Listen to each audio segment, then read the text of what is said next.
What's up, Smo? Good to see you, bro. What up, Kim folk? Chilling. Good to see Good you, man. to, yeah, good to have you on here, man. Do a little deeper conversation instead of Yeah, just the country rap drama.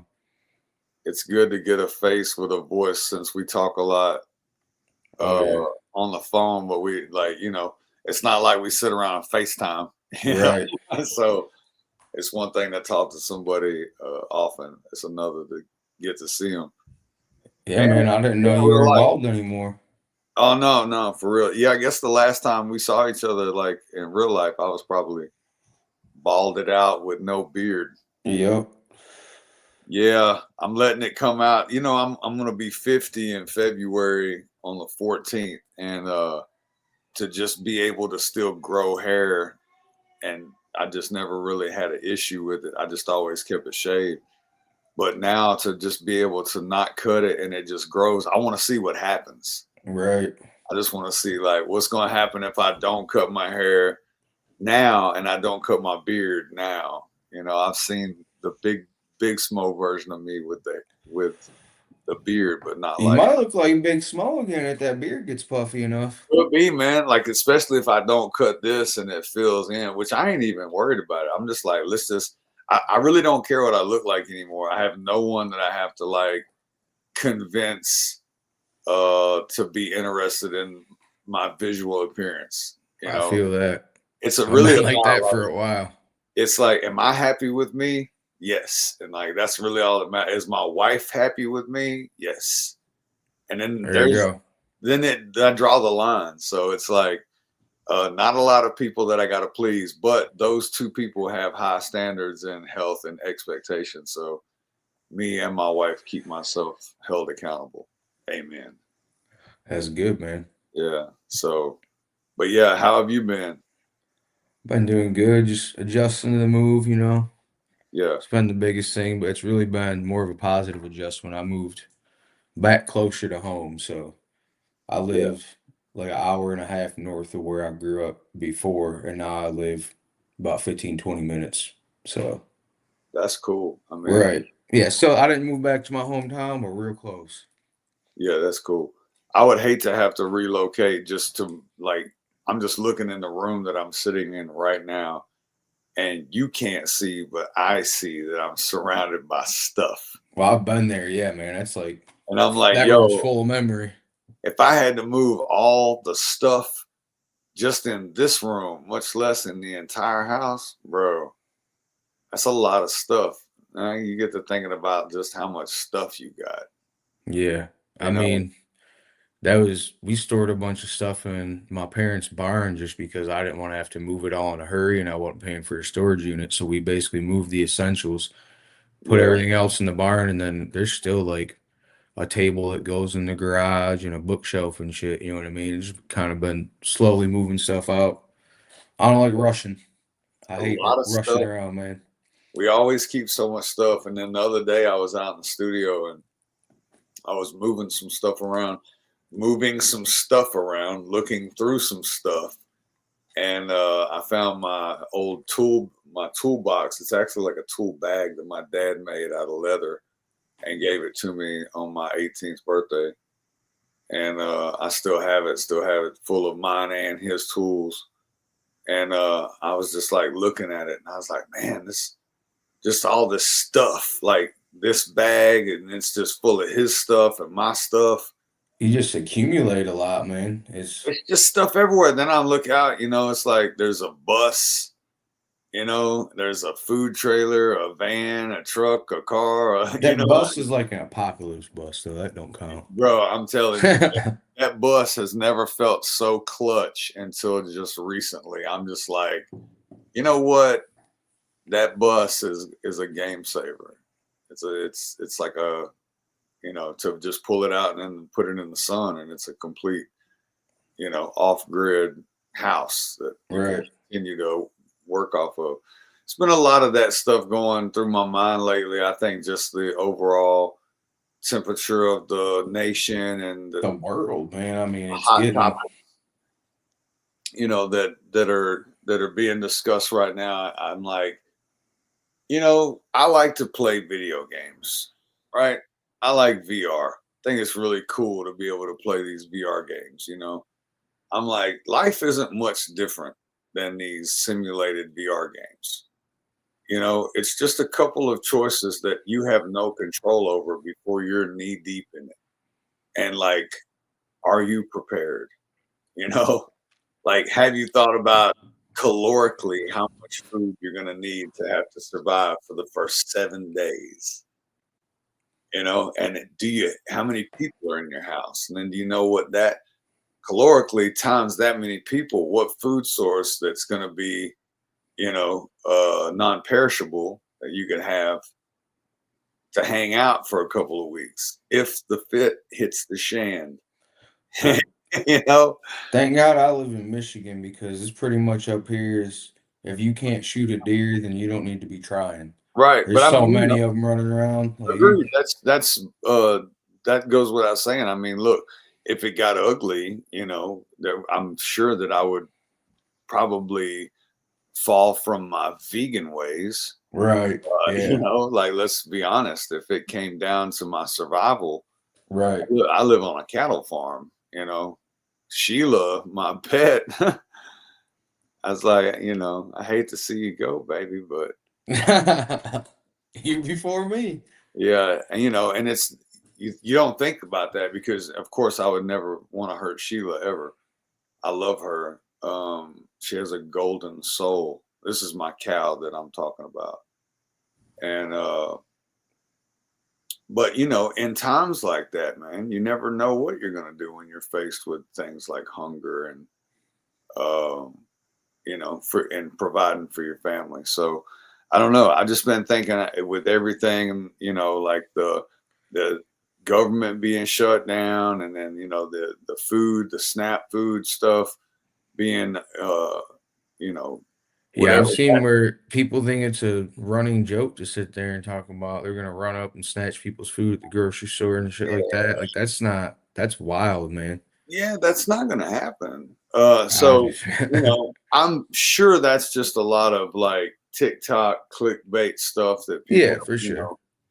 nobody's really doing that Putting ideas in a until couple people's couple crazy people's yeah, heads. because all it takes is for somebody to say, "Well, if that's what they're doing, that's what I'm going to do," and then now you started. Like it doesn't take much to Well, turn the wheel. that's the influence of social media. Like people like to talk about psyops and don't realize Yeah, that social media is a psyop as a whole. They bro. basically can convince you of public opinion without it actually being public opinion. And then all of a sudden, you got a lot of followers. There's a lot of sheep in the world, unfortunately. So Bro. if they All think that, everybody's going one way, whether they are or not, they're just going to follow yeah, all that sound like media experience to me. it. That damn media experience, man, that'll get you. It came around. I've always been about 5 years ahead of my time, so uh, There you go. never Prophesizing. fails, never fails. But yeah, man, I just been, I've been taking care of myself, and we just recently closed Smolicious for the season. I think I did that at the perfect time. Like, Yeah. right, it was like I was like, you know what? Let's close early because we usually stay open until the week before Thanksgiving. And I've got a lot of studio work that I have to do. So I just booked 5 sessions with Josh Bright, which Nice. go start the week after next, and we'll have 5 weeks in a row that I work with him down in Boaz at his studio, and we're just gonna knock out this whole album, the Smoses album, and try to have it ready for the February release, February the 13th. Friday the 13th, which is the day before my birthday, which is when the Smoses album will drop, God willing. That'll be epic, man. Yeah, man. Timing. There's nothing like having this is, I'm my worst enemy, bro. Like, I tell people this all the time and then I wind up doing it, right? It's like me, it would be like if I was to tell somebody to be vegan and then as soon as they turn away, I start eating Big Macs, is when I tell people never set a release date until you have the assets in your hand. Man. Have I told you that? You have told me that, and that's why, and it's been working too. Because if I would have set a release date, I'd have been screwed because I didn't know I had to move. Then my computer crashed. So like, I just been like, yeah, sometime this year, like coming soon. You Coming know what I soon, mean? but Yeah, like, never put the date until you've right. got all the assets in your hand because you never know. And I've done that before on some real like old school physical marketing and advertising where we press stuff up that was like coming Oh, and then on you this gotta date. And then hurry like up and we've got it in the stores hanging up.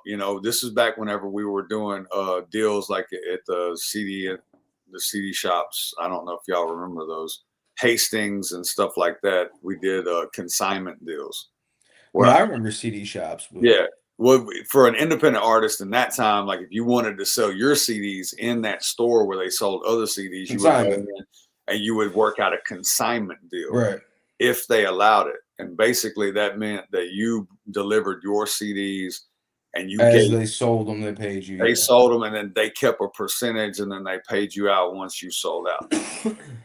Couple of CD shops locally here in Middle Tennessee where I just like that was my hustle. I would go in there with like a new physical release, and this is back in the early 2000s, mid 2000s. I would go in there with like a physical release, and I would go in there and say, "Hey, do you mind if I do a CD signing in here? Because y'all are going to be selling my CDs." They're like, "No, absolutely. The more CDs you sell, the more money we make. Right. Let's make it happen." So I'm like, cool, let's go ahead and let me consign like 500 copies of my CD with y'all. Go ahead and run them into the system, and I'd give it to them for like $5 or $7 a CD, and then they sell them for like 10 or 12. Right. Well, then I would hit the street, and back then, like MySpace, which was really strong locally, and just word of mouth still was pretty strong. And I was telling people like, the album release, CD signing at Hastings, and like, bro, we would have hundreds of people lined up to buy the CD at the store and get it signed. And I learned all this from Haystack, of course. Like this Shout was out to Stack. man, if you graduated from the University of Stack Macmillan, you know how to set up a merch hustle anywhere. Because that guy taught me as soon as you hit the town, you don't even have to have CDs or anything. Just hit the town, go straight to Walmart, get as many blank white T-shirts in different sizes as you can. And for him, them white bandanas that were $1 a piece, and then hit the show, come off the show and pop them shirts out, and just an autographed T-shirt, $20. Autograph Damn. autograph bandana, $10. That's fucking That's that hustle, my guy. that's crazy You want hustle to try? right there, man. They don't call him Mac Million for nothing, bro. He's a legend, and I seen it happen. Like he, I was the guy he sent in to get the shirts. He's like, "Yo, Smoke, go hit," and I had to do that for years. I learned so much from dude, so I can't not give him his respect and thanks. I don't think people realize how much this genre may not have been what it became without his influence. Yeah, I mean, I'd say you, I mean, you could say the him, same about Colt Ford.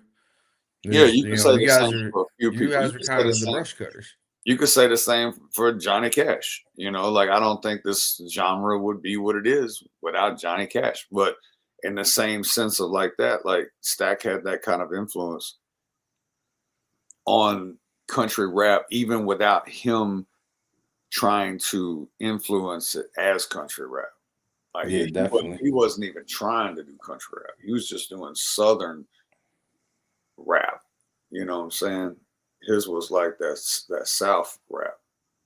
It was all about geographically. It didn't have nothing to do with country because even though he was a country dude and was from a small town in Tennessee, Lebanon, which is just right down the road, and it's just as country as the next town.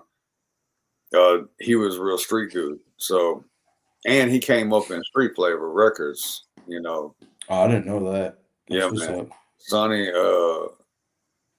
and like they had a lot going on over there. Man, so Shout out to with Street. your yeah, shout out Street Flavor. So Yeah, with your real. experience in the media experience, Yeah. Um, That's from I'm being. curious to hear about like your. I've already, I know a lot about your journey. We've talked about that a lot on the podcast, but like basically going from being a part of that machine, which is very obviously devil worshiping, to being the God fearing man you are now, where you're preaching at jails and stuff like that. Like, just give us like a little briefing on that real quick, like how you got from that dark place to where you're at now. Yeah. So if you've walked, like, clearly you wouldn't understand what another man goes through because you haven't walked in his shoes. But Right. if you can imagine the places that those shoes have been with that man on the journey that I've been on, you can imagine that some of those rooms were like uh real dark, you know. Like Yeah, I I've mean, done a lot of business with a lot of people, and unfortunately with business sometimes it becomes like just bad energy, or just not positive energy. Even if it's not malicious bad energy, it's just not um how can I put it? There's two sides to this. There's the good and the bad, right? And with the good, you clearly have God, and with the bad, you have the devil. Now, if you can't grasp God and devil, then just stick to good and evil. It's the right. same. But if you don't have a belief in God, then you can't believe in the devil because there isn't one without the other. Um, but if you don't have an understanding of them for this purpose, just lean on good and bad because most of us have the discernment between that. So I was in a lot of bad situations, and a lot of that started from a younger time in my life, which most of us do as we grow up. We hang out with the wrong people, wind up Right. doing the wrong thing, which leads us down the wrong path.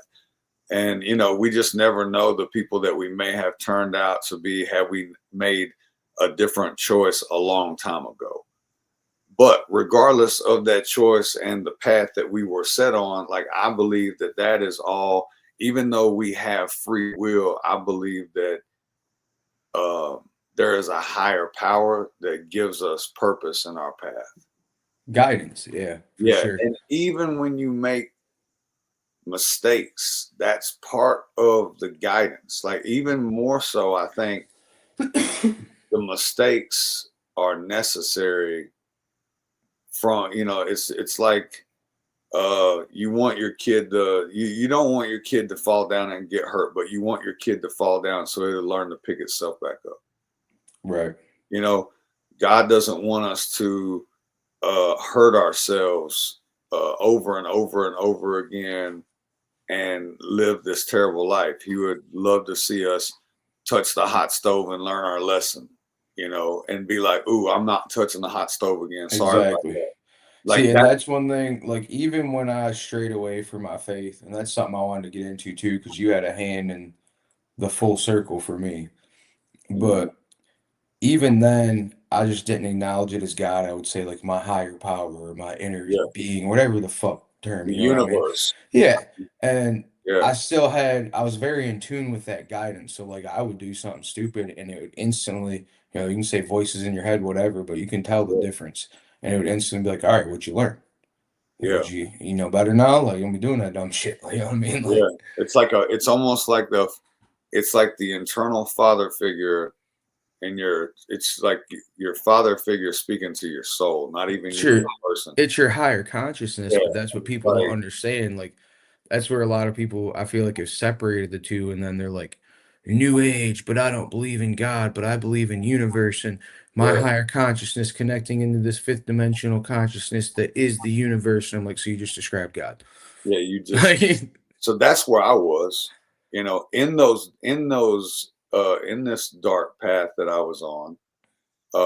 And I was raised to believe in God. I was baptized at a young age. same. I loved God. I loved Jesus. I had a great experience growing up in the church. My mother worked in the church as a secretary. We went Wednesday and Sunday morning and Sunday night. We did all church activities up until around the age where I got my driver's license. Now, I had already started to go down a dark path when I was going to church with people that I went to church with. Same. We were all just going down. And, that's why I say I don't think that the stumble isn't part of the path. I think that it's just necessary because a lot of us were just good kids that made poor choices sometimes, others sooner than later. But eventually, we all had our run in with a wrong turn. So, like, my wrong turn came fairly early at a young age. And that led me down a path, to where I continued to sin. What it was basically is once I learned how to sin, sinning felt so good that it's all I wanted to do. And at the time, I never really considered it sin because it really wasn't hurting anybody. But at the same time, there was some sins that I was doing that were hurting people. But like I still didn't care. So I really didn't have uh, I really didn't care about how much I was sinning.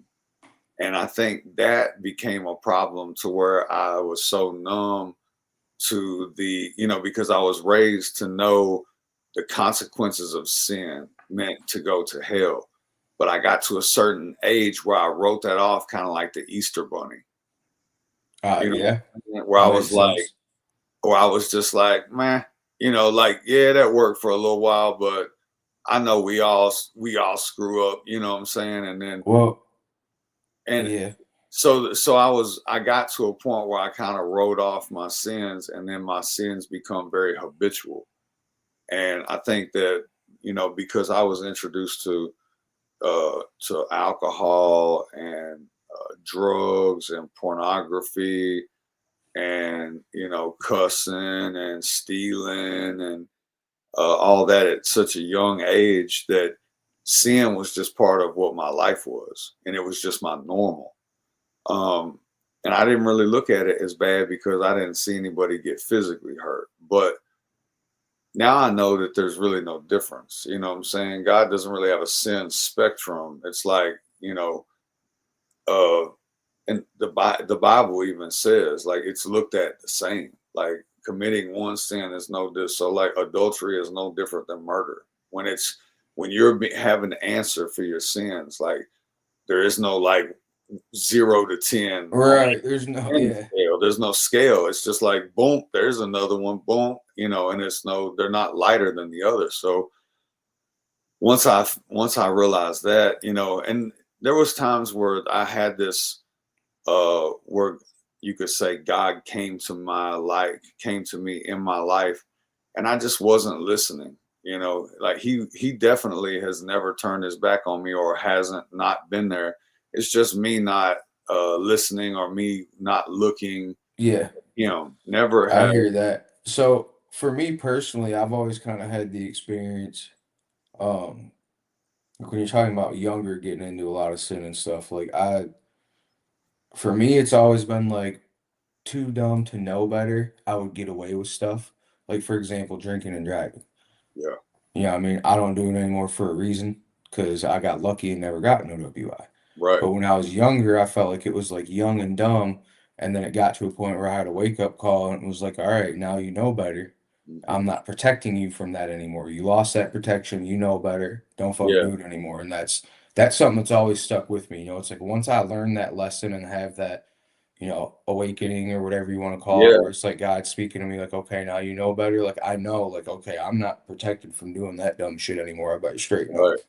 Yeah. And you just have to have that discernment. I think that young and dumb, you are given some leniency, and then you're not like, because there's a lot of my friends that didn't make it out of high school, for doing the same thing, like Yeah. I've seen people come and go Rest in peace to the homies, man. for years, man.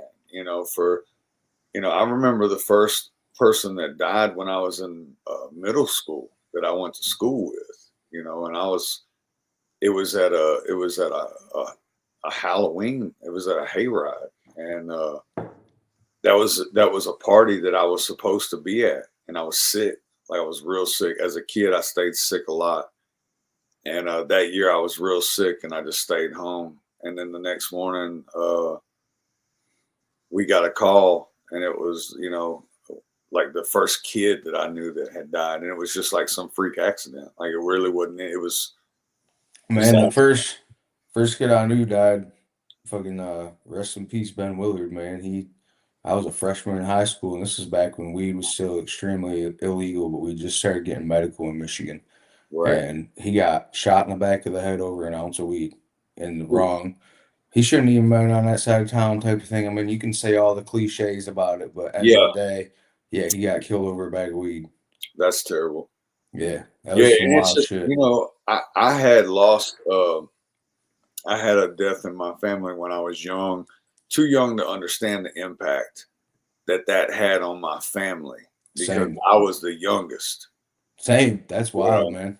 so I That's was wild. 4, and I didn't really quite understand. And it was my sister, and she was much older, like 27, and when I was 4, so big age difference in me and my sister. I was definitely a mistake. Uh, no, um, but yeah, it was a strange thing to grow older and realize the impact that trauma has on a family. Right.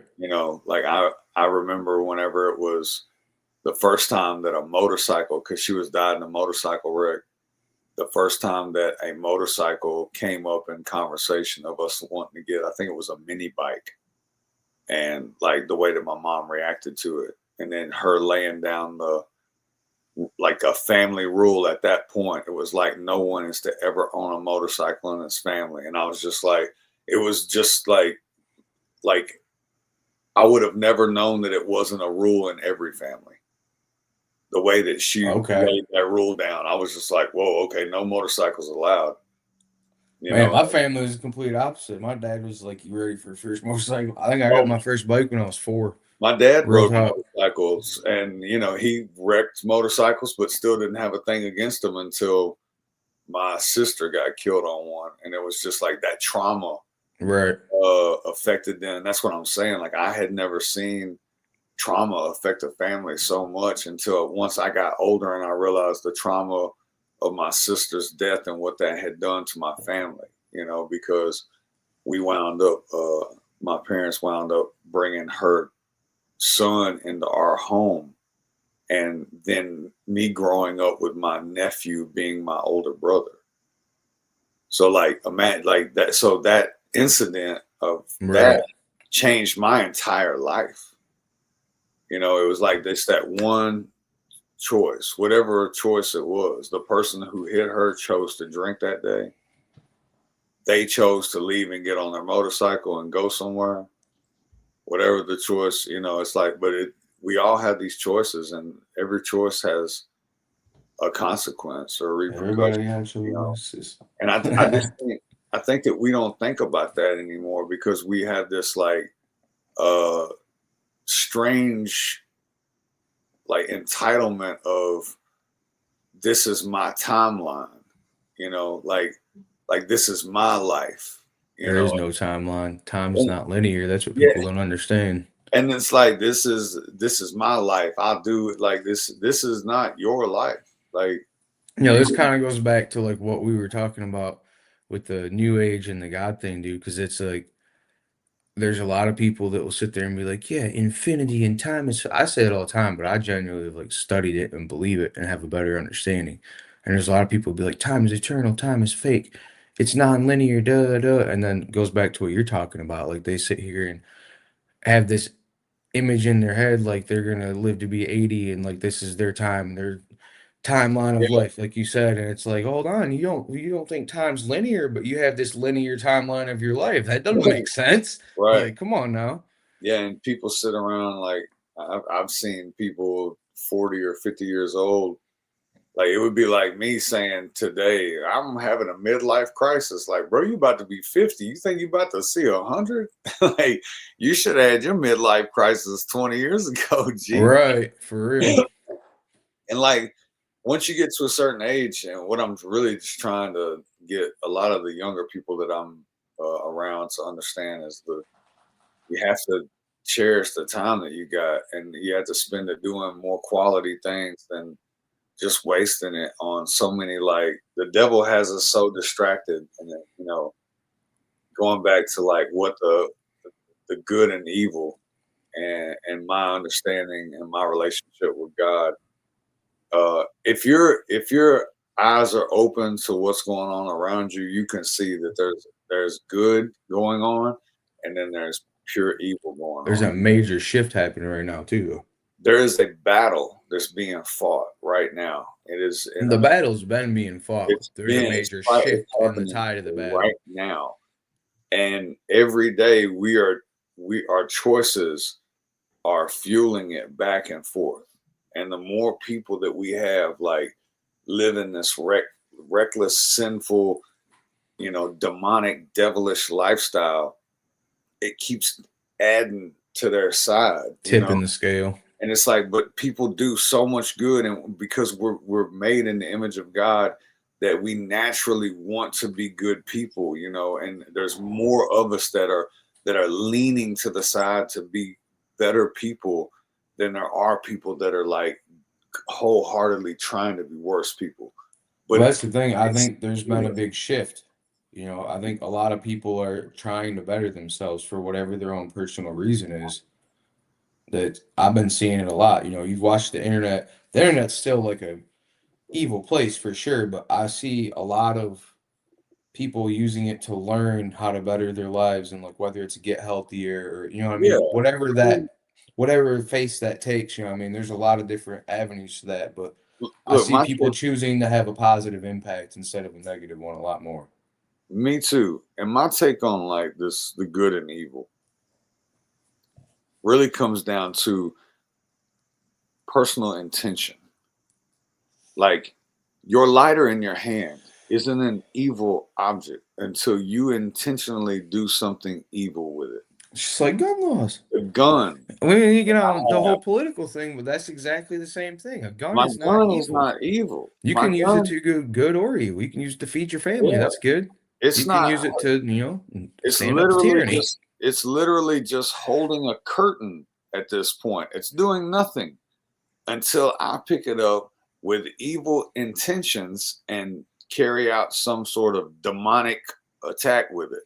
So like I don't believe that the thing is like evil is just a choice. So we're gonna get into a little bit of a debate here because this is one that we kind of went back and forth about a bit. All right. You basically just described how I look at cuss words, and I know that's a big thing for you. And I'm not saying you can't be right on your own path and I can't be right on my own path. I think we've already come to that agreement, but Well, I also you think basically just described how I look at it. Because if I look at it like this, so like if I call someone a punk ass bitch, that's an evil intent. But Mhm. like if I drop someone, I'm like, oh son of a bitch, and I'm by myself, like that's not evil intent. You know what I mean? I'm fucking, you know what I mean? I don't know. No, Basically, just what you said is how I view it, I though. understand what you're saying. I think that there is like sometimes words can just be words, but words with evil intent have more of a demonic purpose to them. Because if you are saying something that evil at someone, you're wishing them ill intent. And Jesus said that even less the action to follow through with the evil intent, to think it in the mind is for it to live in the heart, and that is sin itself. So Well, if you think about killing somebody, Jesus right. said that, like, bro, if you sit there and you fantasize over killing somebody, in their eyes, you're guilty of murder. Unless you were like, whoa, I don't know why that thought was in my mind. Like, and Right. you Checking an repent. intrusive thought is Yeah, different. and Yeah, like, I get what whoa, you're I don't saying. even know. Like, God, help me work that out of me and not let it come back into my life. But like, if you don't have that repentance and you don't recognize it and have the conversation with your higher power about it, so he can work on you that way, because otherwise when it pops back up, who's going to be there to say, whoa, whoa, whoa, remember we talked about this, Right. and to trigger the discernment for you to say, nope, I don't, We're not gonna go down that path. Yeah. think about something totally different. This is how you Yep. overcome things like pornography addiction Well, and lust and stuff like that. that's something that I think the church doesn't focus on enough is Yeah. training. What's the word I'm looking for? Basically, like mental Just strength, I guess. You know what I mean? Because it's not like, yeah, you put it in God's hands, but at the end of the day, you have to be able to train your own mind too to do yeah, what you yeah. said. Like, all right, hold up. Why am I even thinking this? Or we need to Right. redirect and go over here with these thoughts. So, like, there is. That's where I think a lot of people get it mistaken too. Is they're just like, I can just do whatever, and God will take care of everything. Like, you have to put in the work still too. You have to try to be a better person and try Yeah. to work on yourself. And then when you need help, you know what I mean? Well, see, the church. A lot of people think that that the answer is the church, but like the church is just that's just like it's not even the location. It's the group, Well, right? it's supposed to be a fellowship of believers, but it's Yeah, turned into it's this the group. whole It's a control group. mechanism, basically. Yeah, it's not even a place. It's not like I'm going to church. The church is the group that's inside of it. So Right. like, but the actual meeting of the group at the location is only supposed to be a small portion of the walk with God. Yeah, and That's people that's will just revolve their entire faith around it. yeah, that's just the check in with the community and say, hey man, everybody good? Don't forget Bible. Everybody's still on the same page. Cool. I'll go back to Right. walking your godly path, and then I'll see y'all on Wednesday and Sunday and make sure everybody's good. Like, don't nobody need nothing. Everybody like that's what that church check-in was like more of like a community thing, which like thank God we still have that and the churches still do stuff for the community. But like the rest of it is what people aren't doing. It's when you walk out of the church and it's like what you choose to do then. See, a lot of people think when they just go to church and they put in that hour or that 2 hours that's they're good till next week. Then they'll leave and they'll go participate in their habitual sins, knowing just sitting in church, recognizing in their heart, you can't sit there and in church not hear your heart say, I'm struggling with this, I'm struggling with that. And then you leave from there and then you go right back to doing it because, Right. And that was my biggest problem with that's what turned me away from God originally was the church because of seeing that so much. People I knew in real life, just yeah, watching the hypocrisy. And then like they would stand in church and try to look at me and be like, you dirty pot smoker. And then fucking I'd see him at the bar on Saturday, shit faced drunk, getting hauled out by the cops. Just like, yeah. No, it's the same way that I look at, hearing people. I know sounds so strange, but when I hear they just did it last night at the concert, they were like, as soon as we come into town, the first thing we do is look for a coffee shop. And I'm just like, to me, that sounds like the first thing I do when I hit town is find a dispensary. Or the first thing I do when I hit town, find a bar. Like to me, it sounds the same, but it's like right, to just like you said, for somebody to villainize one thing but to glorify another, it's just that's more like uh that's not God, you know. That's religious, um social religious control. That's what it is. It's a, yeah, social control. It's been put in social place by the powers that be. You know what I mean? well, and then if you Mostly the get enough Zionists. people to say, hey, we're 60% of us are okay with this, and 40 and 30% of them are like, I don't really care, and 10 of them are like, no, we're not cool with that. Well, it's about to go down because majority rules, and they're just like, oh, you can get over it or you can kick rocks, Right.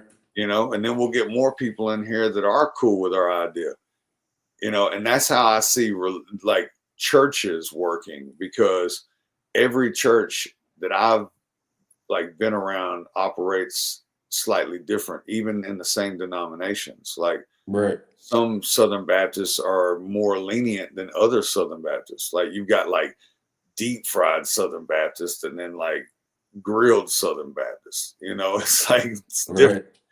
Right. So it's like it's just kind of strange, the whole church thing. But I think if you keep the main thing, and that's God and Jesus, and if you don't let these other things interfere because you are aware that it's just a social man-made aspect of these things.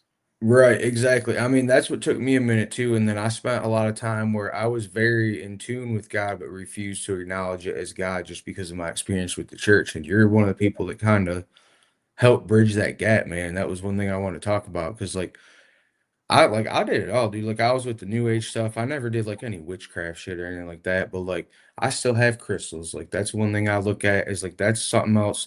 That's like weed. So Bro, like to God for made someone to look crystals. at, yeah, exactly. It's God supposed made to be a crystals. tool. It's The only supposed to thing be that a makes tool. crystals weird is your intentions with them. Exactly. Like that's like saying sage. Like But I know God, people, dude, God I know made sage. Christians that'll be like, "Oh, we use crystals, that's witchcraft," but then they smoke weed, and I'm like, "Hold on, that's like saying it's the devil's lettuce. Like But God gave us weed what and are you, crystals." the thing is like, what are you using the crystal Nothing. for? I put it in my pocket because it helps balance my fucking focus and energy. It's about it. Well, if someone says that you're having, some people might argue with you and say that Jesus should be where you balance your focus at. That's probably where somebody's answer to that. And I'm not saying that you're wrong. See, it has to do with basically like the frequency that we all operate, you know Yeah, about that. Like our harmonics, how we get in tune with the earth's I frequency. Like believe in that. That's I scientific. think, yeah, Yeah, I think a lot of that's not people have religion. separated. Yeah, I think people have separated the two though. So basically, anything scientific like that could help you get in tune with God is Right. looked at as, oh, that's like pagan or witchcraft or something like that. Like I'm not putting them in fucking circles and doing Yeah. seances with the shit. You know what I mean? Like, I don't think that's wrong. I think that, and I think that I like the smell of incense, and, right, and I like certain crystals and stuff, the way they look, in our plants and stuff. They don't have any intentions. I'm not trying to do any warlocky things. I just think that some of the stuff looks pretty. well, So they've scientifically proven that certain crystals emit a certain frequency, you know what I mean? Like especially quartz crystal vibrates really high and that helps balance your electromagnetic frequency of your body. That's basically it's more of a scientific thing behind it, like you said. yeah, I That's believe how I that. look at it. But then there's also other people that are like the vibrations of the crystals doing some voodoo shit. You know what I mean? Oh So like you yeah. said, it's your intent behind it. Yeah, I think everything has to do with your intention and then also like what you speak into that. Who are you talking to in that moment? Like when you are having these intentions. Definitely not talking to a rock, so Because, if I was to be holding these crystals and praying to God, like where's the ill intent in that? exactly. Like what would be the ill intent in me holding these crystals that were made by God and Exactly. while I prayed to God, not thinking that they would produce more results of my prayer, but Right. just to have Well, them. the idea behind it is basically like it, helps calm your mind and energy. You know what I'm saying? Yeah. It's not, I but mean, yeah, I get what you're saying. but I've also laid on a bed of jade stone at one point, and I know that there was something like it was like an infrared bed that I was in. It was like this jade stone thing that I had to lay on. It was real weird. It looked like an alien pod. It probably was demonic, but it was at a spa in California. But there was something about these jade stones that were supposed to reduce stress or something like in your body while you were having this infrared light treatment. Huh. I Yeah, gotta believe wild, wild stuff. California stuff, buddy. it. But yeah, man, God's wild. Uh, I got to a point where I had tried everything, man, like drugs, alcohol, women, uh, money, like, and I was looking for something, and I was never finding it. I just wasn't getting it. You think like happiness, like what's going to make me happy today? Like you think, oh man, if I could just get enough money to pay my bills, you know what I'm saying? Most people think that money will fill that gap. And like I've had a bunch of money. It's not a big deal. I spent a lot of it, and then I gave a bunch of it away. Um, just to not be around another human. So, uh, like money, I never found happiness with money.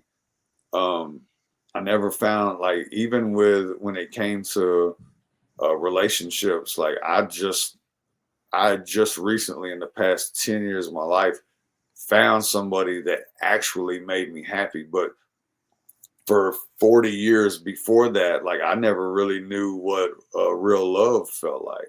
I was in a lot of relationships. I mean, I was married twice. But as far as like being in a relationship with someone that it was like straight up love, I didn't know what that was like until Right. until I met Sarah Beth. But before that, I honestly was just going through the motions uh, of what everybody else was doing. You know, A lot of people do that, man. Like the yeah. get But married, go to college, have a kid, whatever I was order it's just supposed to like, be in. well, I didn't even really choose. My first, you know, my second was really crazy. So I feel like I didn't choose with my heart until my third marriage with Sarah Beth. Prior to that, it was like circumstantial, legalities, and then the second one was just like highly influenced by my career and the TV show and management, and executive people. They're like, man, season two will be great if you get married. I'm like, I don't, Damn. I don't think this is a great idea. So Damn. I don't think I knew that. yeah, That man. they pushed you to get married for the TV show. That's crazy. I mean, we the second, yeah, that relationship it was like 7 years, and I was like, I just didn't know. You know what I'm saying? You don't know, and then when you know, you're like, yeah, I've messed up bad. Right. Then you're Yeah. like, "Man, I don't care how much it costs to get out. You could have told me that you would leave me $1 and take everything I own as long as I could get out of that terrible deal. I would have ran with it. I've been like, bro, we'll build this from the ground up again. Right. Yeah, Right. run it.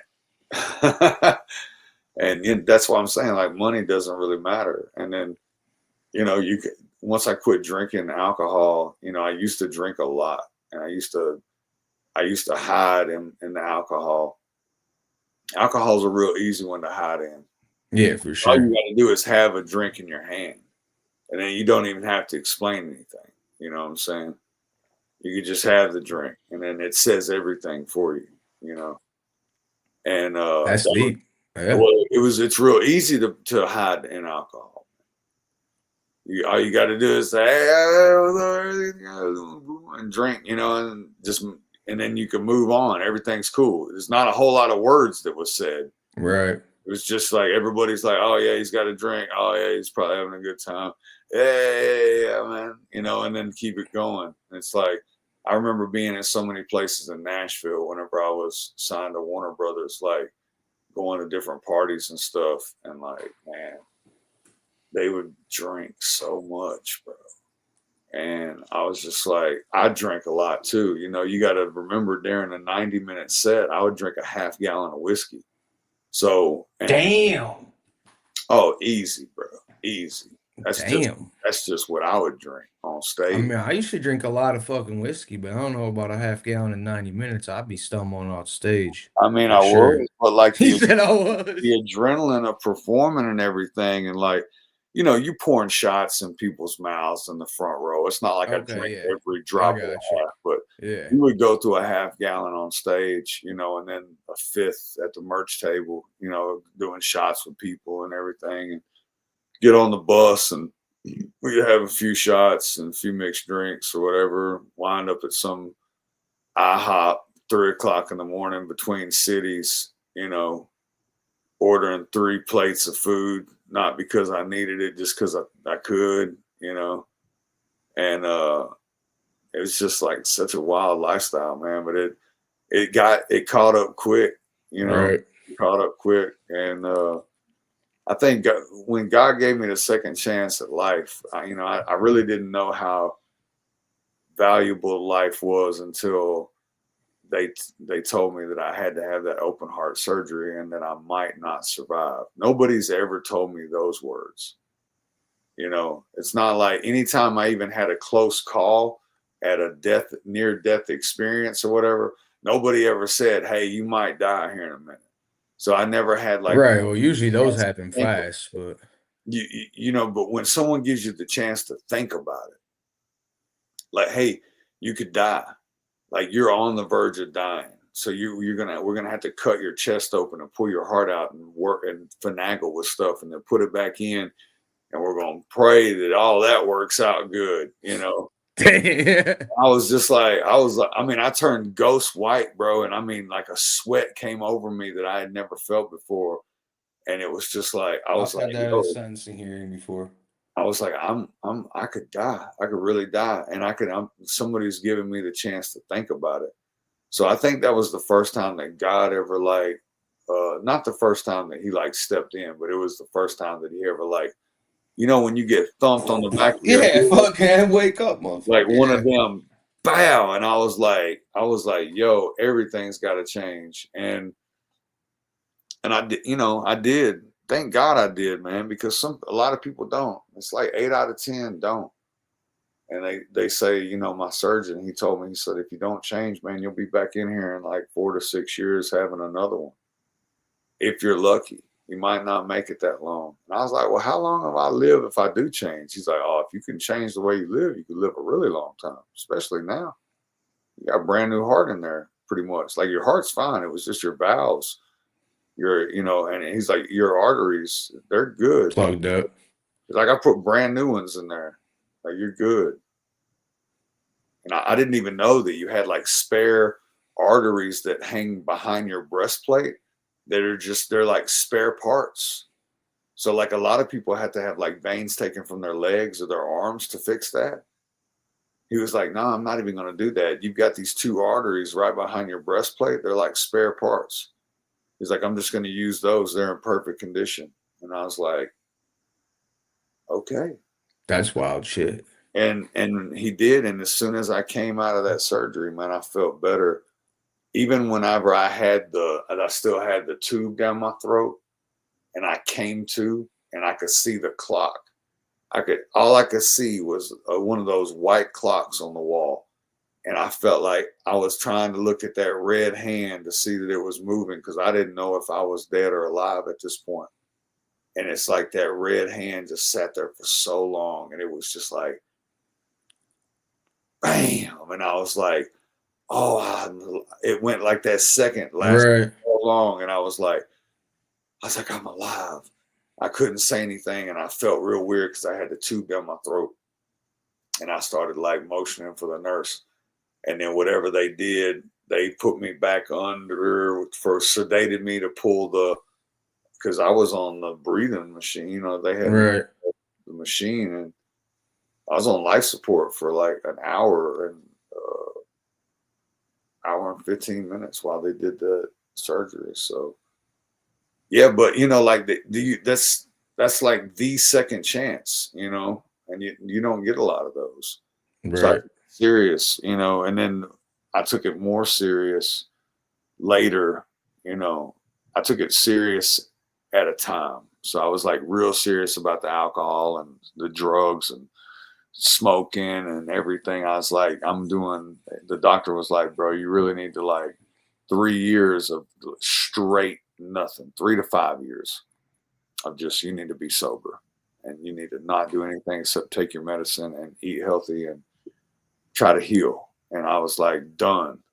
So I put in like 4.5 years of sobriety. And then like I had a drink. I was like, let me see if I can drink again. And I like, you know, and I didn't like it. I didn't like who I was when I drank. I had a couple of drinks. I was like, I don't like this. So I was like, yeah, I'm not going to do that no more. So I quit. I didn't even get started again. I just had a few and was like, I liked Bloody Marys, you know, like I didn't even drink when I drank again. It was like, I'll have a Bloody Mary, you know, for breakfast or something. Nothing wrong with a little vodka and tomato juice, but For breakfast. yeah, come on, man. Because I was still touring, you know, like I was still out here touring, and it was hard doing that sober. And I went back to smoking. I went back to smoking weed probably like 4 years. Oh, After. damn. So you didn't even smoke weed during the No, no, I couple was years. completely Holy sober. shit. I was completely sober for the first time in my life. Yeah, I don't know about that one. At the age of 39, imagine that. Like I never knew what sobriety was until I was 39. That's wild, man. I couldn't even recall what sobriety felt like. I didn't know. So there's a couple of albums that I did fully sober. You know, We the People at Warner Brothers. That one I did that one completely sober. I want to say Bringing It Home, We the People, Special Reserve. Those are all albums that I did sober. Um, and then I think I was smoking whenever I did This One's For You with Average Joe. Yeah, because me and Afro Man did Colorado Bound. So I was definitely back to smoking.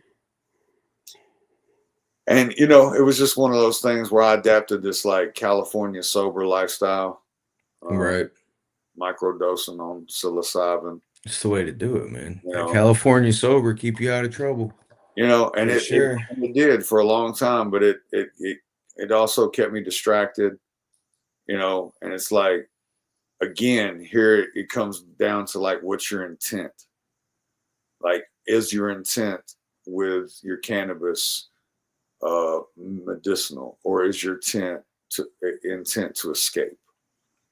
You know, so then I had to start Yeah. looking at like why, you know, I had to start looking at things like the medicinal psilocybin was something where I was trying to heal damaged connections I felt like in my brain or whatever. Like, feel like I had done so much other stuff that I had disconnected a lot of things, and I just wanted to like Right. reconnect. And I felt like the psilocybin, microdosing mushrooms was like a good way to do that, and it worked. It did. I did it for over a month straight, and it was just like so healthy for my mind. It was really, See, but you had the control to realize after a month you didn't need to do it anymore. That's the yeah. difference. Then I just stepped away. I was like, well, it was about a month and a half. I was like, I don't think I need that now. I think I'm good, because it's not like you feel it like you're tripping. And that's Right. No, it's a very slow, a very gradual small thing. dose. You barely even would recognize that you had done anything.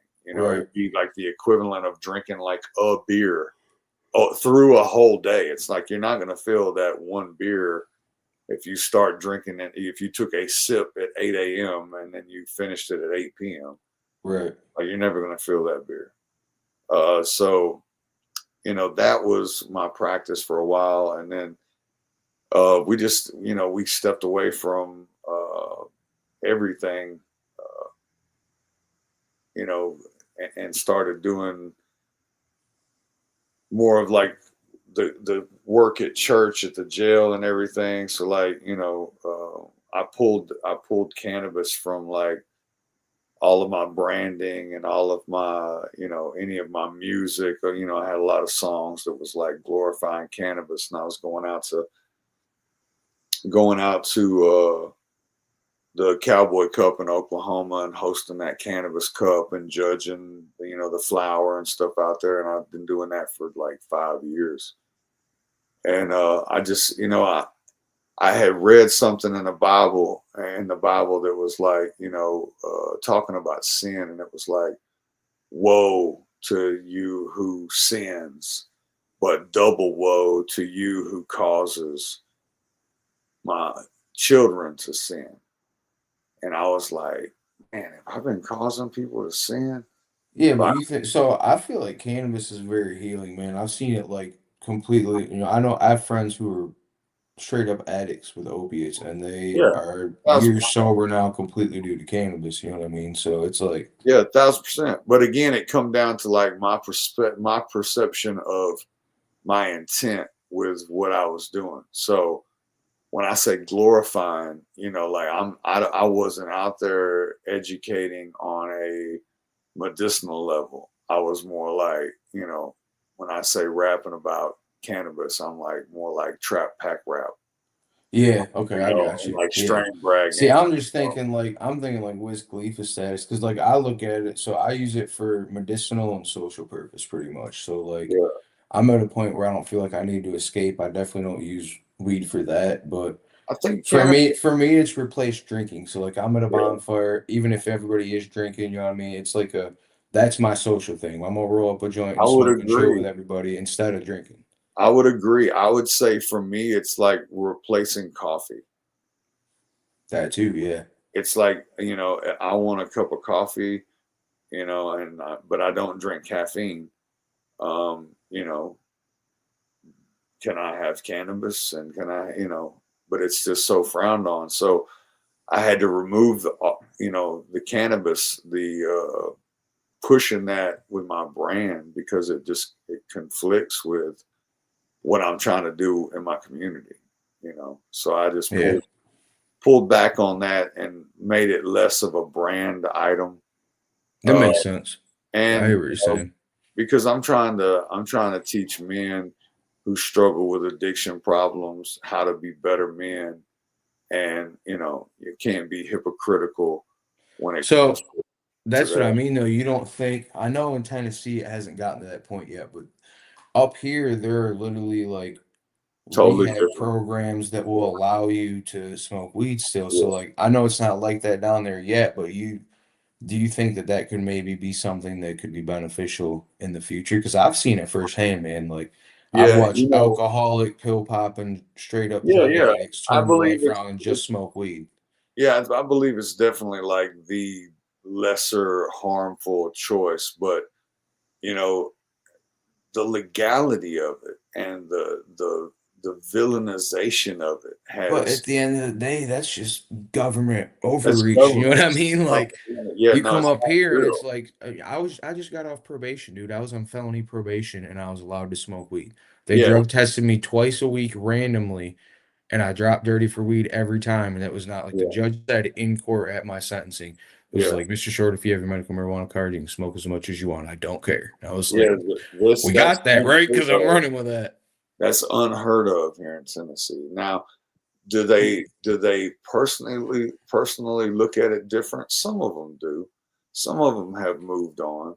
You know, like there's a younger group of people that are starting to be in charge, and they're not so Bible beltish. You know what I'm saying, with the whole cannabis thing because they're not dumb. Right. They haven't been sold a lie, Indoctrinated, you yeah. know, and they see what the real problems are, you know. And I don't think that people that are really in charge, the only people that have a problem with cannabis is if the legalization of cannabis threatens to ruin something that they have going on. Yeah, it's all about money. It's about money. So it has nothing to do with the actual plant itself or the use of it. So unfortunately, that's one of those things that's in a gray area right now in my life.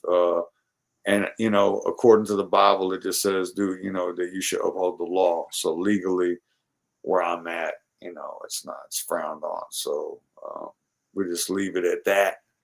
I mean, And, shit, that's one thing I always respect and admire about you, man, is you are very steadfast in standing on your morals. So well, even if like, with the cussing or stuff like that, I might not necessarily agree. Like I respect the hell out of how, what I mean, you're very firm with that.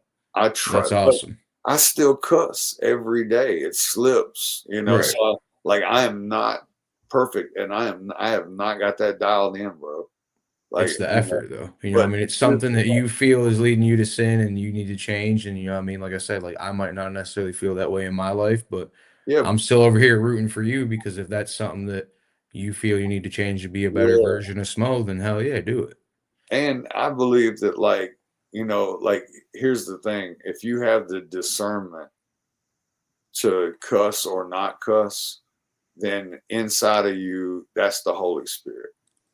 So if you're able to go into like court when you had to go to court, you don't walk to court and just cut and just say, well, effing judge, I was gonna effing do this, and I didn't think you would effing care. I don't Hey, know. what's up, motherfucker? You Like, can yeah. you can GD do whatever you want. You don't talk like that, I mean, like I've seen people do that, but it don't go good it for doesn't work out well. So them. like and see for those people, they might not have the Holy Spirit in them. Dude, that this is a little bit off topic, but that's the worst too when you're like sitting there and you're up next and you see some asshole just snap off on the judge and you're just Oh like, yeah. bro, what the fuck? And I'm Yeah, you coming up don't like, hi, your honor. Like, shit, dude, don't be pissed at me. I yeah, didn't no, cuss you you lead out. with an apology. Right. Like, you Like, say, Your Honor, I didn't know that guy, but I'd like to apologize on behalf of the rest of us here in that courtroom. We did right. not show up to behave like that. Right. So Straight up. I'm sorry for his behavior. I don't know him, but I'm here for me. Clean slate me, my guy. Right. Like Straight up. clean slate me. And and I love going into That's that media experience. right. You gotta know. You gotta know, bro. It can go a long way.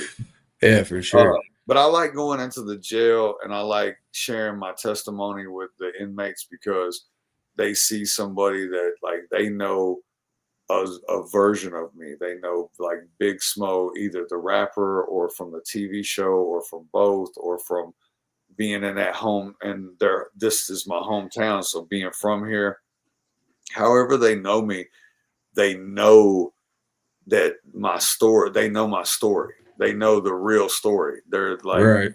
too much of it and they know it's real.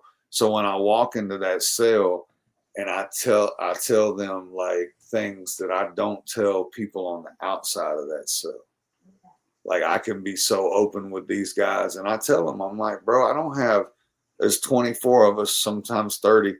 I'm like, bro, I don't have 30 people that I could walk outside of this jail and call and have a conversation with about half of this stuff. So the fact that y'all are all here willing to like let me talk to you and you listen and us have this conversation about it, like that is brotherhood. That's real. I can't even walk outside of the jail and get that kind of action. So like I love going to the jail and talking to these dudes, man, and like just being a part of this season in their life because you never know what your story may do to change someone else's path. And when I saw the opportunity that God had given me to shepherd some of these men from jail into a rehab facility to where I can give them a whole new chance at life that no one had ever given them, I was like, bro, sign me up. Like, I will get my chariot, fill it up with gas. We will take these boys to the promised land. And like, that was the best feeling, man. Hell Picking yeah. like 9 a.m., I'm standing outside the jail, duffel bags full of brand new clothes. Guys come out, they're like, "Is Smo really here?" And I'm like, "Yo, what's up? I'm right here." And they're like, "Smo, you really here?" And I'm like, "Look, here's your bag, man. If y'all want to change, just jump in in the judicial bathroom and change real quick. Then let's go get something to eat. And I take them to Dos Bros and get them some rice and beans and salad and stuff, whatever they want, and then take them to the rehab and get them settled in and, you know, introduce them to the other guys that I got there and let them know that they're in good hands, man. It's like I talk to these dudes every day, you know. That's awesome, man. I got people that call me from jail. I got like people that video chat me from jail. I'll be sitting just doing my thing and no different than one of my homies texting me. I'll get a text and it's like an inmate in the Bedford County jail wants to video chat with you. And I'm like, yo, what's up? And it's one of my guys from class. And they're like, oh, are you coming this week? I'm like, yeah, I'm coming. What do you need? Man, can you bring some more Bibles? Yeah, how many you need? 5, 10? And then I show up, have the Bibles, see them. Like I'm in there, letting them hear unreleased music. So like, these are people that I have a relationship with, man. I don't even have friends like that on the outside. So for me to just be able to go in and not even be incarcerated, have this relationship with these multiple pods of men and try to pour Jesus into them so they can see that they can be a better man and then using myself as an example. I'm like, well, here's the proof. Like if you want to see proof, this is what proof looks like right here. You want Yeah, I mean that's a powerful message for like sure. if you want proof, my guy, to look at it. Here it is. Like, and a lot of these guys are like, they done hit rock bottom. They're like, man, I'm rock bottom. I'm like, bro, the way the Bible says it is that the best place to build on is rock. So I would suggest you take advantage of being at this rock bottom to build Right. the ground up, because you've been living on sand for years. And that's why your house sunk, because you needed to hit rock bottom in order to build a good foundation. Because a lot of these guys, man, like, times have changed, bro. I feel sorry for the next generation of grown folks. There's no telling what kind of kids they're going to have to put up with. I mean, that's the thing though, man. I very strongly believe that this image, we kind of circling back to what we talked about earlier, that the media puts out of what the general consensus of Americans is, and this is what people are doing. I think that's false. I think that's a small pocket of people that are highlighted to make people think that their fellow Americans are going crazy and are doing all this wild shit so that Yeah, you won't talk to them. Because the more I get out in my community and talk to people, there's a lot more people raising their kids like mine. They're like, yo, I don't know what's up with this next generation coming up, but fuck that. My right. kids are going to be the good ones that set an example and actually do something good for this country. Yeah. So it's like, I mean, there's a percentage. I don't know what it is, but I think it's just a lot smaller of a percentage than I how pray. it's portrayed. You know what I Yeah, mean? I I mean, pray it is. look at just like I hate to use politics to represent it, but look at even just like the first Trump election, like nobody expected that. Yeah, And you had at that time where our country was, it was the general image that everybody was more liberal leaning, co-signing all this craziness and everything, and that, you know what I mean? And that there was a small minority of Americans that were siding with Trump, and it was just overwhelmingly people came out and were like, yo, this is our guy. You know what I mean? yeah, So I think that was a good example of like not as many Americans are sheep as the media would like to make you think they are. You know what I yeah. mean? I think if There's just a every lot more people that are quiet about it, which is a yeah, I problem think if too. every American had to speak their voice, that the narrative would be much different. Definitely, man. Yeah, I think a lot of Americans right now are, like with the let's just take like the EBT thing. I think a lot of Americans believe that EBT is necessary. I think that veterans should get free food. I think Definitely. veterans should get free health care. I think if Definitely. you fought for the freedom that we have to even be here to have this discussion, that you should have free food and free health care. You should be prioritized to the front of the 100%. line. That's 100%. that's my first priority. Second would be for elderly people. Like there's no point in living a life of elderly age if you don't have a good quality of life. So I think Right. that healthcare for older people and food for older people shouldn't be something that they struggle with. Now, now we're gonna have to get to case sensitive stuff. So here's the thing though, but it also gets down to so with the veterans and the elderly, yeah. Well, I'll let you go where you're gonna go first with the Well, case sensitive because I think I believe that it is our duty and our responsibility as American citizens to provide that for our veterans and for our elders. mhm, But I think we're going the same place with it. Like the yeah, now we need on a real case by case basis examine anybody else who is receiving said benefits. And then the first people that have to go is any illegal immigrants that are hundred using million, yeah, they shouldn't even gone in the any first place. any illegal immigrants is the first people that have to be removed from That's using insane, any man. federally funding assisted. Because here's the thing, man. If it's expected, then it's not assistance. It's enabling. Exactly. So And we have you're also shitting on the veterans, man. Like these guys go over here and fight in some of the countries these people are running away from, and then that's why I put they them end number up one. homeless. Yeah, they end up Yeah, homeless with no food, no health care, and then that's these why I put guys them. cross the border illegally, get an $8,000 card, an EBT card, fucking put up in a fucking hotel. Like, Yeah, I put veterans number one over even elderly folks. always facts, man. So, because as elderly people, they wouldn't have the freedoms to be elderly without the veterans that fought for that. So, Yeah, I but agree with you a million collectively, percent on that. those two groups get taken care of. The first people to get eliminated is any illegal immigrants that's using our federal funded assistance, anything, whether it's food, housing, medical, any of that stuff. That's got to go. If you're going to be here illegal, then you're going to have to definitely hustle in a way illegally to take care of yourself before we let any of these other people suffer. Second, here's what I don't like. I don't like when statistically they talk about EBT and they say children, a certain percentage of children are on EBT.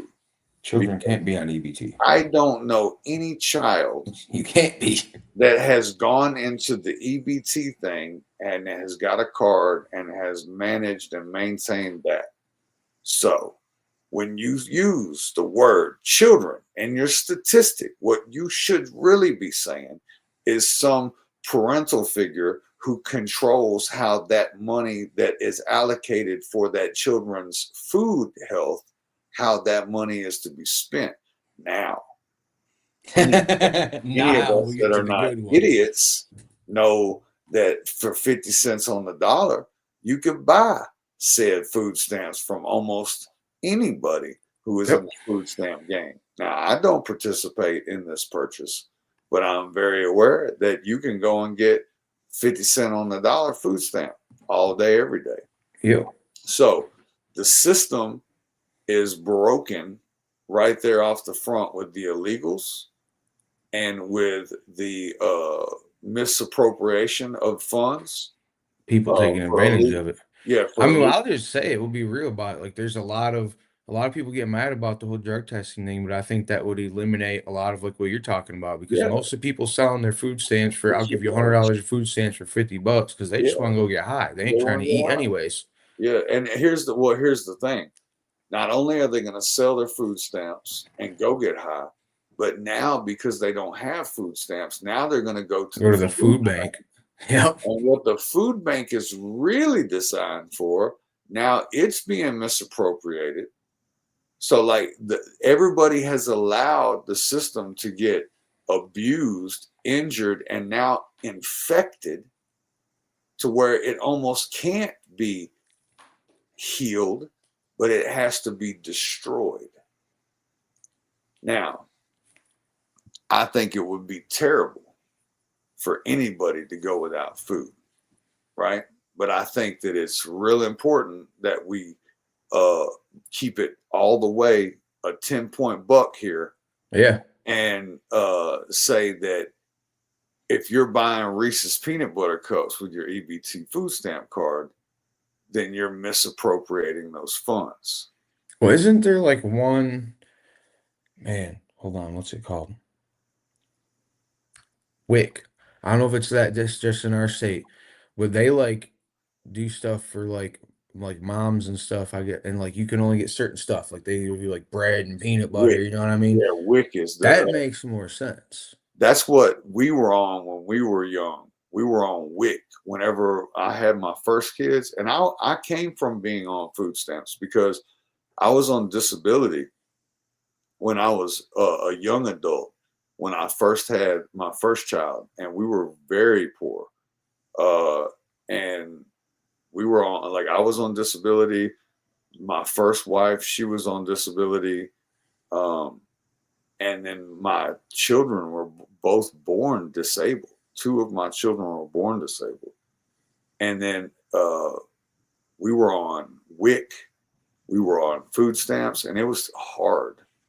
It was hard because uh, you couldn't make any money. Like you were trapped. It was a trap.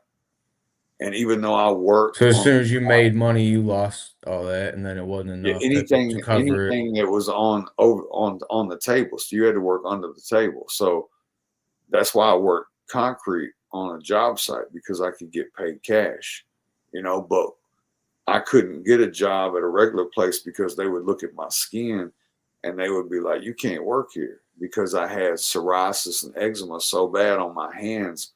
Like everywhere where there was a line on my hand, it was cracked open. And like I went to barber school, I went to bartending school, I went to a lot of schools, but I couldn't even do these things because of my skin disease that I had. And anybody that knows me from that time period in my life, they remember like I used to be bandaged up from my hand up to my elbows on both arms, and like from Damn. my ankles. And like I had it in my hair real bad. It was on my face real bad. Like I had, it was just real bad. And I didn't even realize, you know, for a long time that that was a dietary thing also. What is it? Yeah, baby, I'm in the middle of an interview. The cat is here. Yeah, we hear you, baby. So yeah, it was just, you know, I've been on that system before, so I know that it's necessary, but like the misuse and the abuse that we've allowed the system to take a toll on the American taxpayer is absurd. It's become normalized too. Like it's gotten to where, like you said, it's entitlement and enablement. It's Yeah. not. And like people who really play the system, like people who have children, just to make sure that they maintain, you know, their benefits and to maintain their extra everything, their insurance. Your kid's getting older, have another kid. You start your insurance all over, and you'll get to add more money to your thing. That kid gets old enough to go to school, have another kid. You know, hey, have two kids, double it up. Double it up. You know, like, but and then you No, know that's a real thing though. There are people that it is, actually and do then that. They look no at kids as a different. commodity. It's fucking crazy. And then no different the way that we domesticate our children into their bad habits. Like they're gonna see, they're not dumb. They're gonna see what it is, and then you're gonna have kids that are gonna go and they're gonna abuse the system. So we're talking Well, about decades I mean, and I know a generational. family that fucking they basically the grandma pushed uh two of the kids to maybe more than that, but I know two for sure to get on disability. Yeah, You know what I mean? And the one definitely wasn't disabled, just right. lazy. You know what Yeah, I mean? And then now fast forward, they've got kids that are a little bit younger than me, and the one is completely fine, like 1,000,000% not disabled, but on disability and all that yeah. shit. And like it's just crazy, like you're saying, like They're just getting generationally, in they just shape, teach them to bro. play the system. Yeah, here's what you It's can a do so you hustle. can sit around and not do shit. You just go do this and file this Yeah. shit and Or go do something and get double the cake, bro. Don't think that not everybody's sitting on the sidelines just catching a free check and that's all they're getting. Like a lot of people are getting that money and then going and getting more money. getting, yeah, money. I mean, bro, you look at some like the other day I'm watching the news and that lady's receipt says she had $13,000 on her food stamp card and $4,500 cash on her card. How? That's on a snap card, my guy. I don't know, because I guess they let them stack that money up. And if you don't really need that money and you just keep stacking every month, eventually you're gonna have $14,000. Especially maybe if you in somebody Yeah, else's but house. how is that allowed? It seems like if you don't use it, they okay, you It don't should need go to that. zero every month. Right. You shouldn't be able to take October's uh, assistance and save it for November's Thanksgiving dinner. That's not assisting, bro. That's enabling. You got to change the whole name of the game. So like this, that's I just mean, I hate to be a dick, but here's how I look at it on some real shit. I'm just gonna keep it all the way above. If you need to be on food assistance, you probably shouldn't be having an extravagant Thanksgiving dinner. You probably should just have a nice dinner with your family that don't cost much and figure out your life priorities to where you have the money to buy a nice Thanksgiving dinner the next year. I mean, I don't even Doesn't need. seem like it's that fucking hard to figure out. I ain't even all the way broken. I ain't even eaten Thanksgiving dinner in 6 years. Well, you're a vegan, you don't count, man. Hey, so, whatever. I made adjustments, bro. You know who ain't paying high beef prices right now? This guy. Yeah, you This know. guy either. You're meeting venison. Yeah, this guy ain't paying. This guy ain't paying no Did beef high. prices go way up or something? For real? I mean, everything is from what I Yeah. understand. But yeah, you look at that and you look at, what's your take on Three Eye Atlas? I think they don't know shit and they're speculating, doing all this crazy shit, and like they always do. Here's my thing: you can't figure out all the problems on our world, and you say you only know 3% of the ocean, but you're gonna tell me you know what one of three interstellar objects to enter our orbit in recorded history. You know what it is, and you know its properties. Like, get the fuck out of here, dude. What's your take on it? Oh, it's definitely a spaceship. You think it's a spaceship? I don't know. It's either a spaceship or it's Jesus. I don't know. No, I don't know what it is. I You know, think it's I something think it's just a different that rock. we've never seen, and they don't know what to make of it, I so they're mean, just going crazy. as of right now, I think it's just a rock. It's just a big rock from somewhere else. Yeah, and they're like, "Oh, it's almost all zinc and not iron, and that never occurs in nature, and it's glowing from the front." I'm like, that never occurs in our nature. It's Yeah, interstellar. It's not from our solar system. So how do you know it don't occur somewhere else? And then they say it's glowing in the front as if it's emanating from inside, so it has radioactive material in the front. Like, yeah, a lot of it's very explainable with simple logic, and I'm just like, come on, guys, it's a fucking giant rock, and everybody wants it to be a spaceship because our world sucks. And you don't want to fix it. You want the aliens to come fix yeah. it. You want So, the aliens to come yeah, and make it all different for us. right. No, you got to put No, in the I think fucking it's just work. gonna keep. I think it's gonna keep on cruising by. I'm glad it didn't hit us, but I think it's gonna keep on cruising by. You know what really blows my mind, more so than anything, because I actually have a hard time not believing this. The whole thing about the CERN.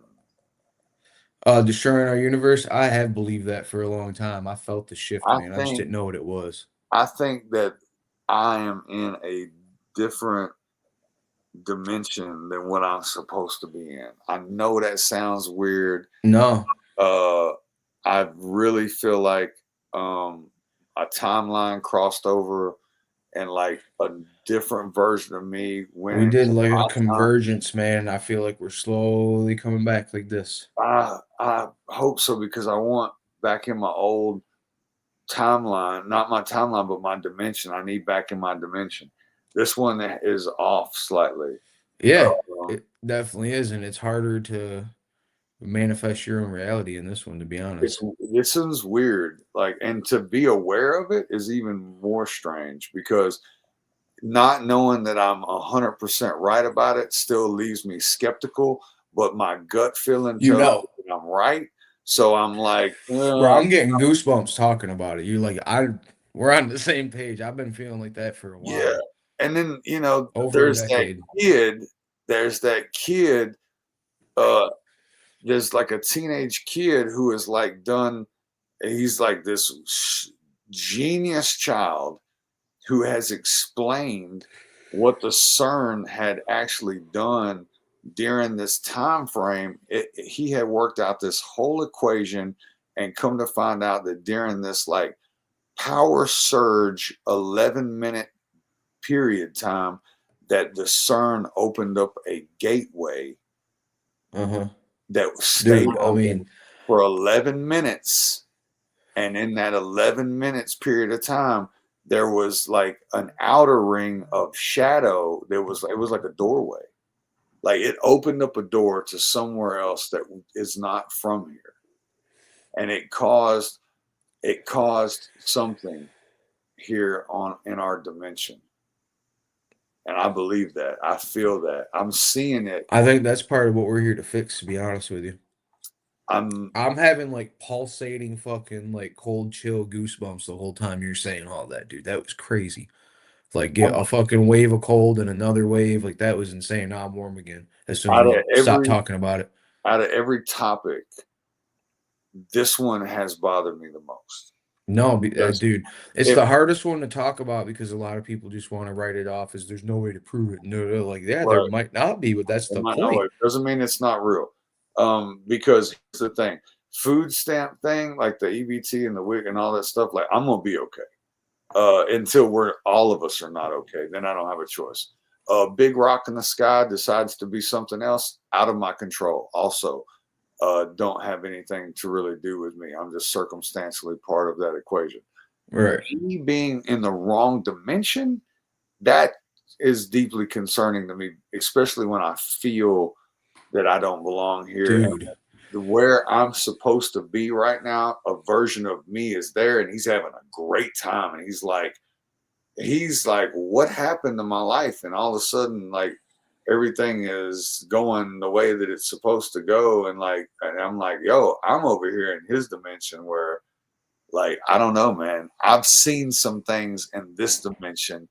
I know this sounds weird, and I'm if this is ungodly, then I apologize, but this just feels like it could be real. Uh, that this dimension, there's something different about it. No, Yeah. you're right. I completely agree with you. You taking that? Okay. Um, but yeah, man, that's one of the hot topics around the t- the table here. Yeah, it's actually SB's topic. Hey, what was that kid's name? Yeah, I need that. 12-year-old prodigy. Yeah, That wrote the paper about the story. 12-year-old prodigy. Make sure you look that up. Yeah, I'm writing it down Um, right now. but yeah, like, there's a lot of things that's going on. At the end of the day, man, I think that regardless of what, and I'll just cap this, at the end of the day, I think that we have to try to be better as men. We have to try to be better men for the world that we live in. And that's really, when I say the world we live in, it's our home. I believe firmly in God, family, work. I think that we have to have a good relationship with God in order to keep us on track to be the best version of men that we can be for our family. And then when we have our relationship with God and have our family in that relationship with God, then the things that we do for our community will resonate that, and then that will then bleed off onto other people, and then they'll want it's people So, want good, so you this know. is a thought I just had as you were saying that. Like we've discussed, like being warriors of the light and being sent here to do God's work, stuff like that. What if this is literally just a thought I had, like a theory? What if God allowed CERN to do that to shift us into another dimension because this dimension and this timeline needed work and had the ability to do that, and now we're slowly coming back to the other dimension because we've been doing our work. And you know what, I have been doing a lot of work in this dimension. I've worked harder in this dimension in a way that I've never worked in another one. And I Same. I think you could be right. Like, I think that maybe some of the wrongs are getting made right over here that needed to get made right. And I Create think balance. maybe Because I mean, the all soul from this dimensions are dimension is like needed this. another version of our reality that exists right next to ours, and we just Yeah, don't. That's why they call it the veil. So like, if it's existing in parallel, essentially, then they would have an effect on each other. If this one's absolutely. fucked up over here, Yeah, eventually they're gonna, do this yeah, thing. It's a wave. That's the other thing. It's all infinity, waves. It's frequencies, man. Like, higher harmonics. yeah. So welcome to Well, the show. yeah, definitely. Well, shit, I appreciate you, man. Yeah, This man, is it was a definitely good a good talk, bro. episode. I'm glad that we got the time to talk about some stuff, and I hope when people play this that they have questions, do leave it in the chat. We'll come back and answer questions. You can always follow me at the Real Big Smo. Make sure that if you look for my music on Spotify, it's under just Smo, SMO. There is a Big Smo page, so follow both of them. The more, the merrier. And yeah, man, new music coming out. I got a song with Marcotic coming out on the 14th of November. I got a song with Campaign coming out on November Campaign, 2nd, I think, Black Muddy Friday. Water Gang. And then me and Mark Fettycam, Yeah. we've got one coming out right after that. So I'm hoping I can get one soon with TW Ice. That way I can have one with the whole Muddy Water Gang, and we can put out like some sort of little three song EP type thing. That'd be awesome, man. Yeah, Yeah, I yeah, gotta get one in with Cam. I got one with Mark and one with Tito. But Bro, Cam's super talented, man. I mean, yeah, he's come a long way really quick too. I met him a couple years ago, and watching him how quickly he's evolved as an artist was crazy. I'm shooting a video with him Friday, and I'm looking forward to that. They're coming out to the farm, Nice.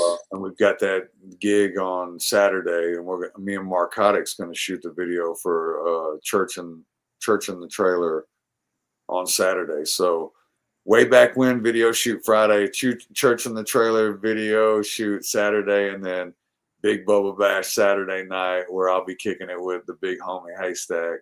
Nice. I think I'm even getting on stage and performing. When's the last time you performed? Man, it's been over a year. That'll be fun. Yeah, I'm hyped about it. I went to the Ryman Auditorium last night and watched the concert. It's a beautiful. was it? It's a church in Nashville. No, I said, who was it? Oh, I know what the Ryman is. Yeah, Kane was the group. So a Christian country family band. So Okay. like country pop. Real great. It was a great show, man. Great show. If you haven't ever heard of the band Kane, look them up. They have some great music, good tunes. Definitely. I'll check them out, man. Yeah. Well, I appreciate you, brother. Yeah. I got to go do the live stream. Yes, Be sir. over there on Hickoryville shit. Have a All good right, one, buddy. man.